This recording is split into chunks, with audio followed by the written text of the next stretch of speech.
Do you believe that almost everything you own was born on a single island most people can't even find on a map? The phone warming your hand right now, the car in your driveway, the machine breathing for someone in a hospital tonight.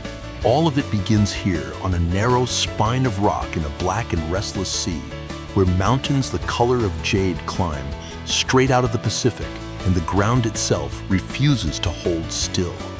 You think you know this place. You saw it in a headline once, filed it under the word factory, and moved on. You were wrong about all of it. This is Taiwan, and you have never really seen it. Look closer. An island smaller than the Netherlands, and yet 165 of its peaks stand taller than 3,000 meters, crowded onto a scrap of land you could drive across in a single morning. It sits welded onto the seam where two continents collide, in one of the most earthquake-ridden corners of the planet. Parked directly in the road the Pacific's worst storms take every summer. By every rule of geography, this should be a place people flee. Instead, it became the most important workshop on Earth. Roughly 7 out of every 10 of the world's most advanced computer chips are cut here, on this trembling, storm-lashed sliver of land. And nowhere else on the planet can replace it. 23 million people live crammed between the fault and the sea, and the modern world quietly runs on what they make. Half the planet has an opinion about this island's future, and almost none of them have ever once set foot on it, which leaves one question humming underneath everything you are about to see. Why does the whole world stop breathing every single time this small island shakes? The answer is hiding inside something smaller than your fingernail. We'll get there, not yet. First, you have to climb it, and eat in it, and stand out in its wind beside the people who live here, close enough to feel how near beauty and catastrophe are allowed to sit together on this island. Because Taiwan isn't one story, it's 100 of them, stacked on a fault line and told in a dozen languages at once, most of which you have never even heard. A place where you can stand in snow at breakfast and swim in a warm sea by afternoon, where a temple older than most nations sits in the shadow of a building that is designing tomorrow. So we begin where the whole country can see it, at the very top of the city. Look up, dusk over Taipei, and the tallest thing for 1,000 kilometers is lighting up green against a bruised sky. Taipei 101. For 6 years, it was the tallest building on Earth, 508 meters of glass shaped like a stalk of bamboo. Segment stacked on segment, because bamboo bends in a storm and does not break. That's the poetry the architects will sell you. Here's the part they'd rather you simply feel. This tower stands barely 200 meters from a live fault in a city that gets punched by typhoons every summer, and it was engineered to survive the strongest earthquake expected in 25 centuries. Steel trusses tie its core to its outer columns like the ribs of a ship. And then they hung a heart inside it. High up, between the 87th floor and the 92nd, a golden steel sphere, 660 tons, 5.5 meters wide, welded together from 41 plates of steel, because no crane on Earth could lift it up there in one piece. It is the largest device of its kind anywhere in the world. When the wind shoves the tower one way, the great ball swings slowly the other way and cancels the fear before it ever reaches you, cutting the sway by nearly half. Before they installed it, workers on the highest floors could feel seasick in a strong wind. Visitors ride the elevator up just to see it now, rocketing to the top in under a minute. It has become the building's beloved, improbable mascot, a small gold planet asleep in the sky. In one earthquake, it lurched 20 centimeters sideways, and the offices around it barely rippled. Every New Year, fireworks pour off the flanks of this tower like a waterfall of light, while 1 million people watch from the streets below. And on an ordinary night, long after they've gone home, a cleaner mops the glass beside that sleeping orb the way you would move around a resting animal, unhurried, respectful, wide awake to it. She has felt it move. Every guard who has ever worked the night shift up here has felt it in the quiet beside a swinging planet of steel. This is a city that built its highest tower specifically so that it could move. And the reason it had to is waiting directly underneath your feet. Across the city, at 4 in the morning, a cup of cold tea sits on a nightstand, and the surface of it is trembling. Nobody has touched it. In Taiwan, the ground is never entirely still. This island rides the Pacific Ring of Fire, jammed onto the boundary where the Philippine Sea Plate rams into the underbelly of Asia, and 42 known faults thread beneath it like cracks under thin ice. Hundreds of tremors are felt here every year. Most are a shrug, some are not. In 1999, at close to 2 in the morning, the earth tore open along the Chilungpu Fault, and more than 2,400 people died before sunrise. The island still speaks the numbers of that date out loud, the way you could say a name you refuse to forget. The old stories give the shaking a shape, a dragon turning over in its sleep beneath the mountains. The truth is stranger and far larger. 2 continents are colliding right now in slow motion, and this entire island is the crumpled metal at the point of impact, shoved a few millimeters higher into the sky every single year. Most of the quakes strike out under the sea to the east and do little harm. It's the ones directly beneath the cities that kill. The deadliest struck a town called Chi, and its name is shorthand here for catastrophe survived. So Taiwan learned to live on a moving floor. School children fold under their desks in drills the way other children practice for fire. The bullet trains are wired to feel the first tremor and break themselves before the shockwave lands. Phones scream a warning seconds before the shaking even arrives. After the horror of 1999, the whole country tore up its building codes and rebuilt its rescue system around the next big one. So when a magnitude 7.4 quake struck the East Coast in the spring of 2024, Taipei 101 barely swayed while older buildings buckled in Hualien, and a neighbor was already climbing into the rubble to pull someone out before the dust had settled. The nation counted its dead in hours instead of weeks, because it has been rehearsing for this its entire life. This is a place that made peace with a ground that will never once keep still. And that same buried violence carved the single most beautiful thing on the island. Follow the fault line east to where the mountains crash into the sea and walk into a wound in the earth named Taroko. Call it a canyon and you undersell it. This is a gorge sliced clean through solid marble, walls of gray and white and swirling stone rising more than 1,000 meters over your head. So tight in places that 2 people could shout across the gap. There are only 3 gorges anywhere on the planet cut straight through pure marble, and this is the deepest of the 3. The Truku people, who have lived in these mountains longer than anyone can prove, gave it a name meaning magnificent, and they'll tell you their ancestors live inside the stone. The rock agrees in its own way. This marble was once a seabed, the shells of creatures that died before there were mountains, pressed and cooked and heaved 4 million years up into the sky, and the Liwu River is still slicing it deeper by half a centimeter every single year. So much stone that the locals carve the offcuts into jade and sell them down in the town of Hualien. Rockfall is so constant they hand you a helmet at the gate for free. Along one wall, the marble is pocked with hundreds of little hollows where swallows nest, and you walk beneath them through a tunnel of 9 hairpin turns while the river roars green far below. Macaques watch from the ledges, and somewhere in these forests the last Formosan black bears still move unseen. The air smells of cold stone and wet fern, and the deeper into the gorge you walk, the colder and narrower the world becomes. Up above the gorge, a footpath called the Zhuilu clings to a sheer cliff 600 meters over the water.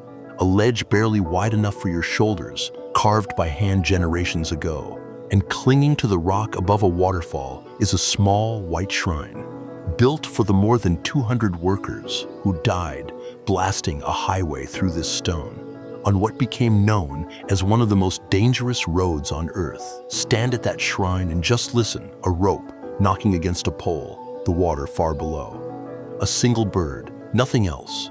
This is a monument carved by a river and paid for in men. Now come down out of the mountains, because it's late and the island is getting hungry. 2 in the morning, and the street is somehow louder than it was at noon. This is a Taiwanese night market, one of more than 100 scattered across the island. And it is where you finally meet the country at eye level, under bare bulbs, in a fog of steam and smoke and frying oil. They call this food xiaoqi, small eats, and a night market is 100 family stalls, each perfecting one single thing for a generation. Start with the bowl that matters most. Beef noodle soup, the closest thing this country has to a flag you can eat.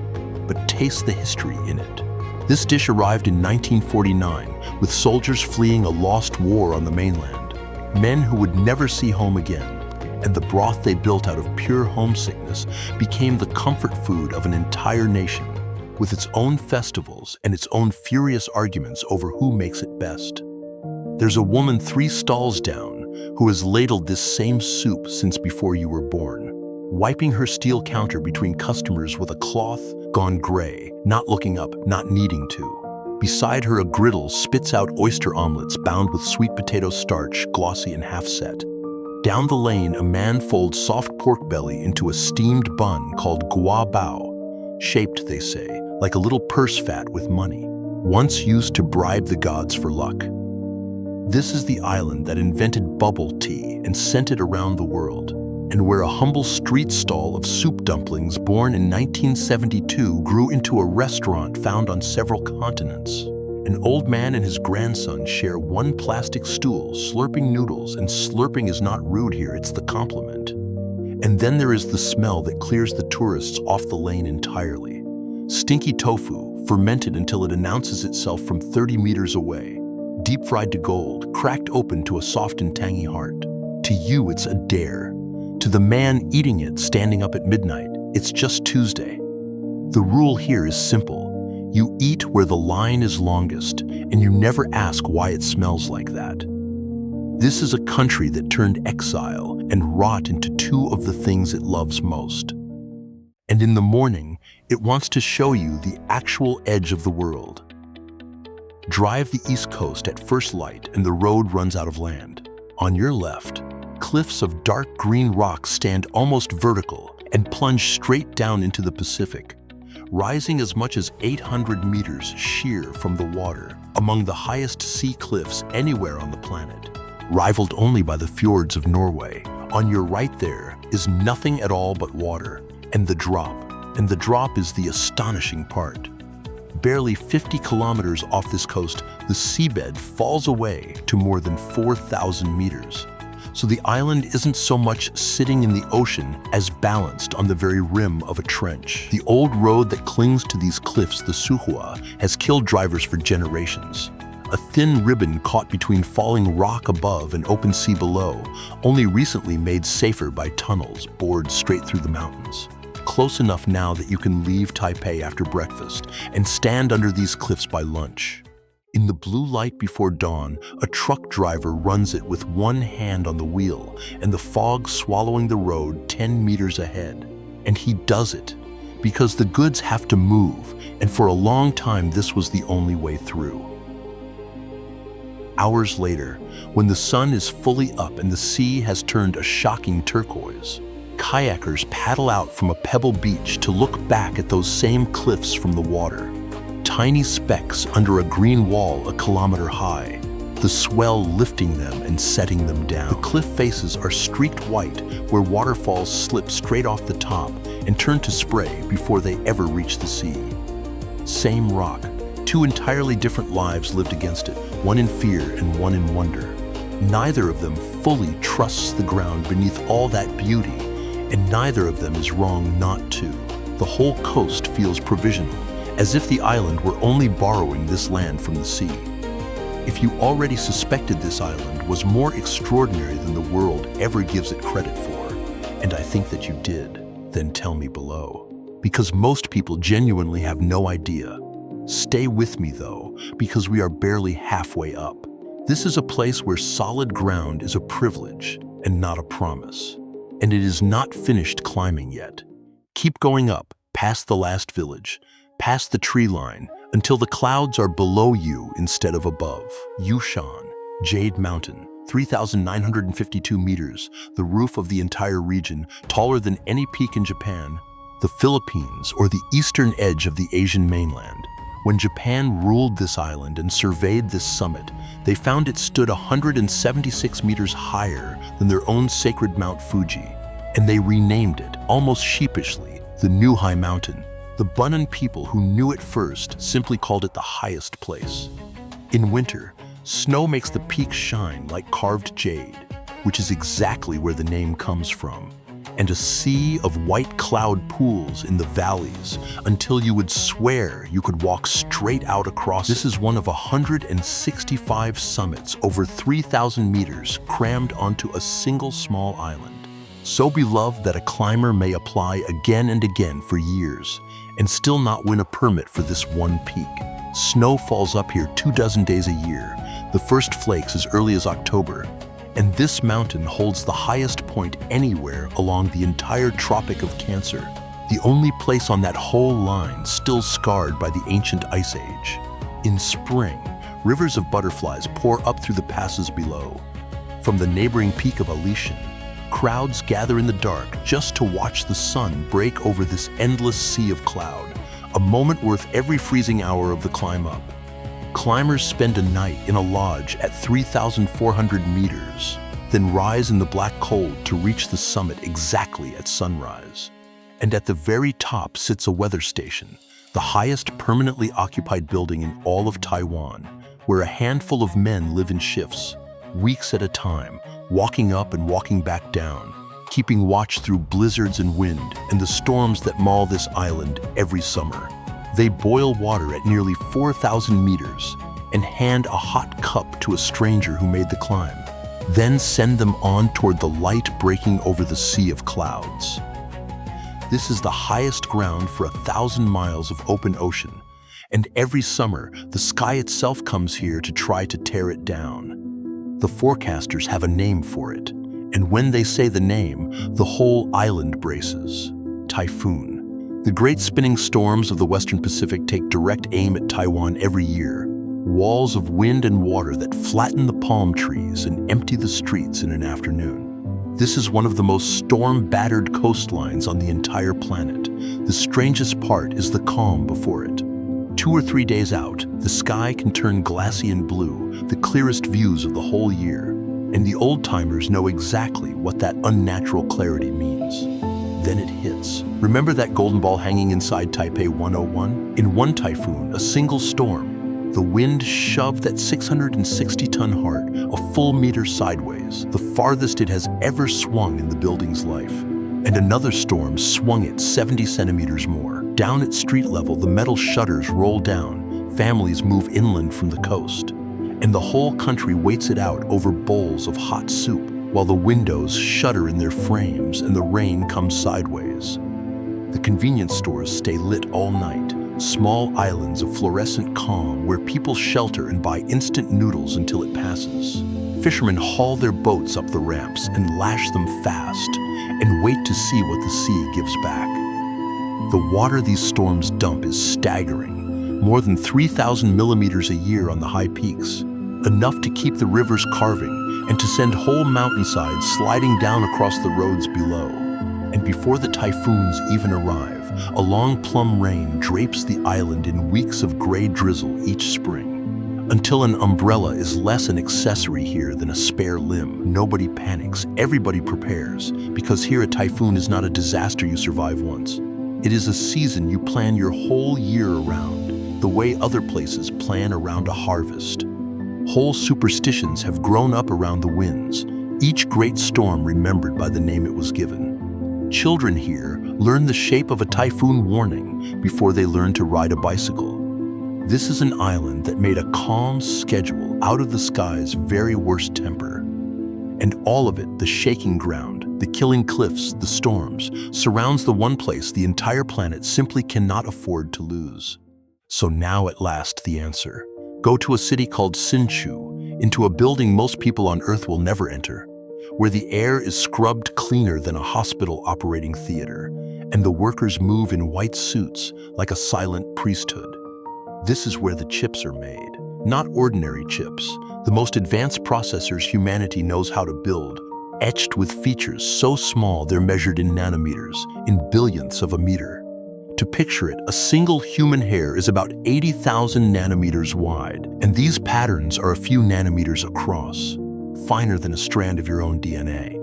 This one island produces roughly 70% of the world's most advanced chips, and by many estimates, it builds the overwhelming majority of the specialized processors that run artificial intelligence itself. Your phone. The servers thinking on the other end of every question you ask a machine. Fighter jets, cars, pacemakers, the ventilator keeping someone alive in a ward tonight. Nearly all of it traces back to these rooms, run by a company that started in 1987 and now has no true rival at the cutting edge. A handful of famous firms design these chips, but only here can the very best of them actually be built. And a rival could spend years and a fortune trying to copy a single one of these factories. The fabs are so thirsty for pure water and steady electricity that they strain an island already prone to drought. And here is the part that should stop you cold. The single most precise object human beings have ever manufactured is made on a shaking fault line in the path of the typhoons, less than 150 kilometers from a country that has vowed to take this island by force. That is why the world holds its breath whenever the ground here so much as trembles. Not for the buildings, for this, the most fragile supply chain on the planet, resting on the most fragile ground on the planet. Some call it the Silicon Shield, the idea that the world is now far too dependent to ever allow this island to fall. It is the quiet reason Taiwan sits at the very center of the modern age. And it is the last thing on Earth most people would ever guess about it. Now step back outside, into the dark, and just breathe. Up in the hills, on a cold night near the Lunar New Year, the sky fills with fire. Thousands of paper lanterns glow orange and rise together over the mountain town of Pingxi, until the whole valley looks like embers drifting up into the black. And one broadcaster once called it the second biggest New Year's celebration anywhere on Earth. People write their wishes on them first, by hand, in ink, and then let them go. It is one of the most beautiful things you will ever watch a crowd of strangers do together.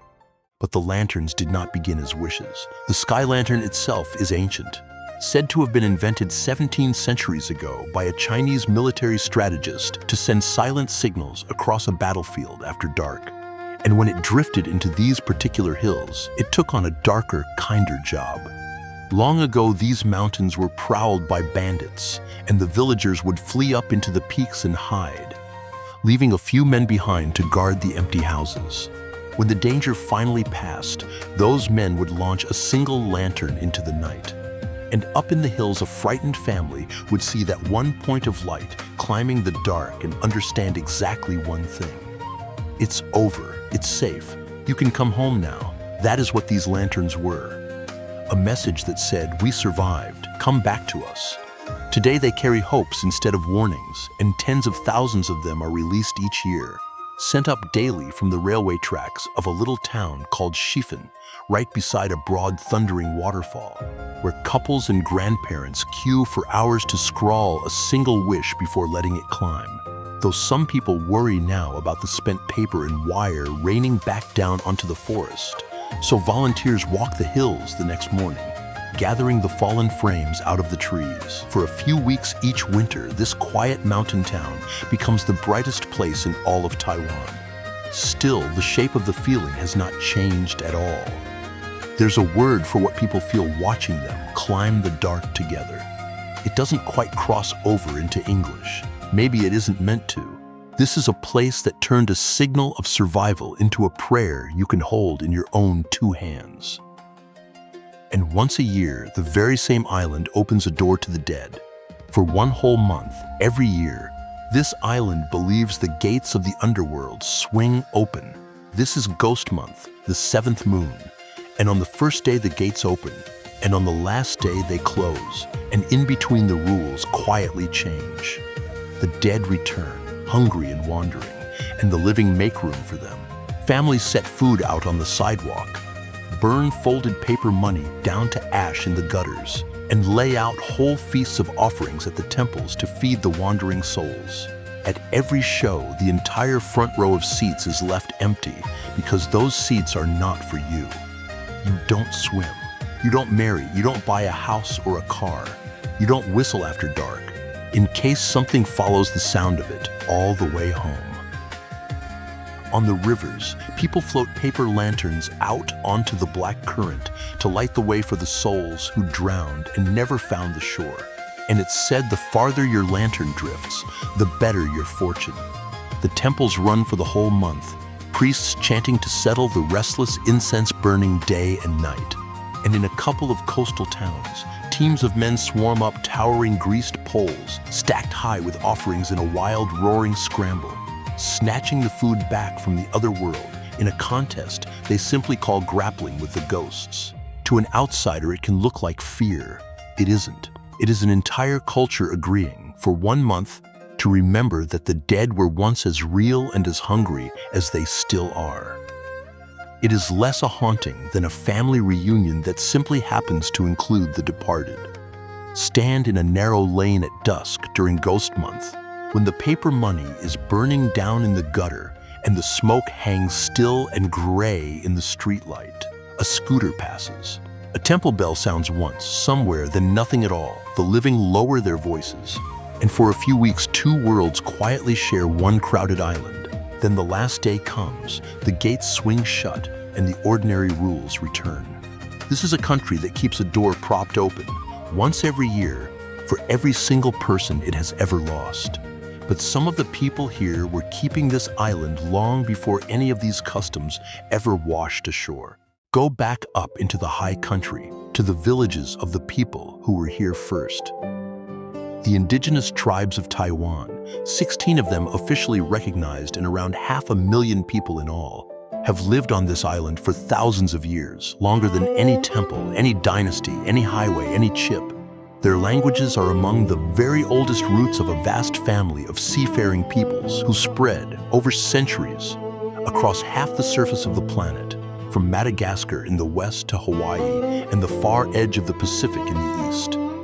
The elders of the Truku, the same people whose ancestors sleep inside the marble of Taroko, once wore dark tattoos banded across their faces, marks earned only by those who had truly proven themselves, a hunter who had taken a life, a weaver whose cloth was flawless, carried to the grave and far beyond it. They believed those tattoos were the only thing that would let the ancestors recognize their own at the crossing, at the rainbow bridge that only the marked were ever permitted to walk. These were mountain people, hunters and once headhunters, keepers of a world that later arrivals spent centuries trying to erase, first with swords, then with soldiers who burned the villages, and finally with school books that forbade the children their own words and banned the tattoos from their faces.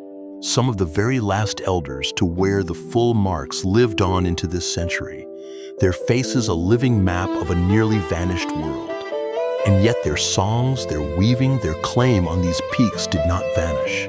Walk into a Truku village today, and the old woman weaving cloth on her porch, threads bright between her fingers, is speaking a language that was already ancient when Rome was still young, while her granddaughter films it on a phone built from chips, cut an hour's drive away, old and new, ancestor and algorithm, sharing one steep green mountain. This is the deepest thread on the whole island, and across every single conquest, it never once broke. It only bent, the way the great tower bends in the wind, and waited. And to understand what all of this beauty has truly cost, you have to travel to the very edge of the map, to a place close enough to reach out and almost touch the thing that threatens it. 2 kilometers. That is the distance on a clear day from a Taiwanese beach on the island of Kinmen to the coast of mainland China. At night, you can see the skyscrapers of the other side glittering coldly across the water. And for decades, this tiny island was the single most heavily shelled place on Earth. Beginning on the 23rd of August 1958, over one unbroken stretch of 44 days, China rained close to 500,000 artillery rounds down onto Kinmen, close to 500,000, onto a place you could bicycle across in a single afternoon. The shelling did not truly stop for another 20 years, eventually settling into a grim, almost surreal ritual in which the two sides bombed each other only on alternate days. And the later shells came stuffed not with explosives, but with propaganda leaflets, which is exactly why so many of them survived their fall intact. People raised their children under all of it. They carved a labyrinth of tunnels down into the granite, some wide enough to hide entire boats, and learned to farm the fields between the barrages. And when the guns at last fell silent, the island lay buried in nearly 1 million rounds of scrap steel, some of it still surfacing in the fields to this day, turned up by construction crews decades on, buried where they fell. The island wears its old war lightly now, though it has never once forgotten the shape of it. So a blacksmith did something extraordinary with all of it.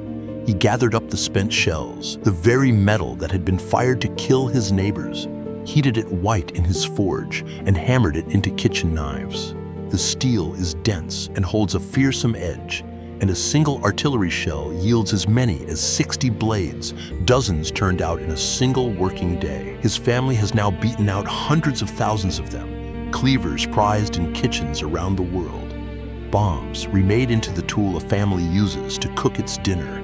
He still remembers being a small boy hiding in the bunker and his mother sprinting out between the shells to dig sweet potatoes from the field. This is an island that took the very metal meant to end it and turned it into something to feed itself with. And that, in the very end, is the secret of the entire place. Look back now at everything you climbed and tasted and stood inside. A seabed crushed into marble, then carved by a river into a cathedral. A summit lifted higher than a sacred mountain. Bitter exile boiled down into the broth a whole nation loves. A desperate signal of survival turned into a valley full of drifting prayers. Live bombs beaten patiently into blades, and on ground that will not stop shaking, in the direct path of the ocean's worst storms.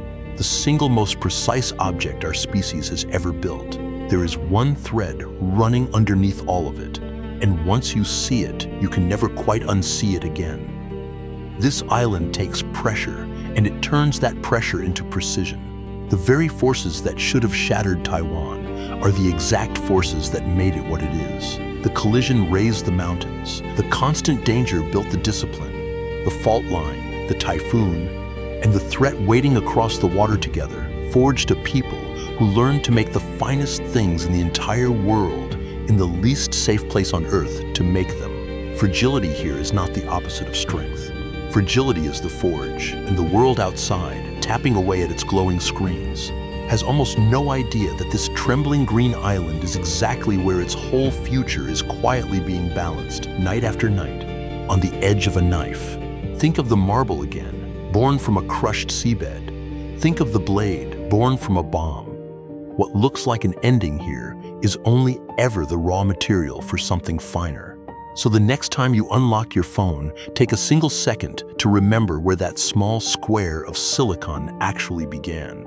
On an island balanced between the deepest ocean and the highest peak for 1,000 miles in any direction, on a fault that never sleeps, under a sky that comes back every summer to try to peel the roofs clean off. Remember that the most connected world in all of human history now hangs by a thread anchored to the most beautiful, most breakable place, and that the people there make it anyway, not despite the danger, because of it. That is the truth Taiwan keeps trying to tell anyone who slows down long enough to actually listen.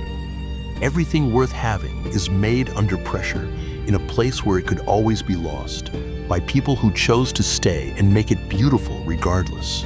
There is a stillness that settles over the high country at dusk, when the last cable car has stopped, and the wind drops and the whole island seems to hold for one moment, perfectly balanced between the sea and the sky, and then it breathes out and goes back to work. The lantern still rises to say we survived. The knife is still forged from the bomb. The chip is still cut on the trembling ground. If you already knew this island was so much more than a factory, then say so below, because most of the world still doesn't. And if this journey moved you even a little, subscribe and stay close, because there is a whole planet out there that that we have all dismissed far too quickly. And I will see you in the next one.